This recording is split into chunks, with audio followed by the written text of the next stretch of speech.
আলহামদুলিল্লাহ। আষাঢ়ের শেষ ভাগে এরকম লাল টুকটুকে ড্রাগন গাছে ধরে রয়েছে ছাদ বাগানে, সেটা সত্যি অসাধারণ। আজকে বলবো আপনি কিভাবে খুব সহজে ড্রাগন চারা করতে পারেন, সেখান থেকে এমন চমৎকার ফল পেতে পারেন আপনার পারিবারিক চাহিদা মেটানোর জন্য। চাইলে আপনি ছাদ বাগানে কিন্তু বাণিজ্যিকভাবে করতে পারেন, কারণ এটার বেয়ারিং অত্যন্ত বেশি। আপনি দেখছেন কি সুন্দর ফুল ফুটে আছে। তবে হ্যাঁ, এই গাছটি লাগানোর পর কিছুটা অপেক্ষা করতে হবে। চমৎকার ফুল ফুটবে, এটাকে সেলফ পরাগায়ন হয়, আবার এটা পলিনেশন করে দিলে খুব ভালো হয়, অর্থাৎ হ্যান্ড পলিনেশন যেটাকে বলে, কারণ এটার গর্ভমুণ্ড একটু উপরে থাকে, যার কারণে পলিনেশনে কিছুটা প্রবলেম হয়।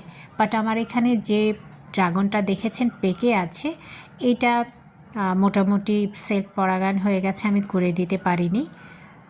গত 14 জুন এই ফুলটি ফুটেছিল। ফুলটা ফোটার পরে আজকে হলো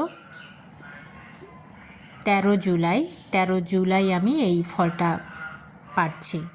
আলহামদুলিল্লাহ, 1 মাসের মধ্যে ড্রাগন ফল হাতে চলে এসেছে লাল টুকটুকে হয়ে।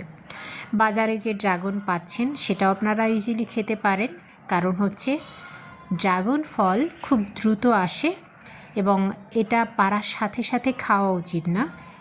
পাড়ার পর যদি আপনি কিছুটা সময় অপেক্ষা করেন, অর্থাৎ 1-2 দিন বাসায় রেখে দেন, তাহলে এর মিষ্টতা অনেক বেশি বেড়ে যায়, আর সাথে সাথে খেলে কিছুটা আঠালো ভাব থেকে যায়, যেটার জন্য খেতে একটু অন্যরকম।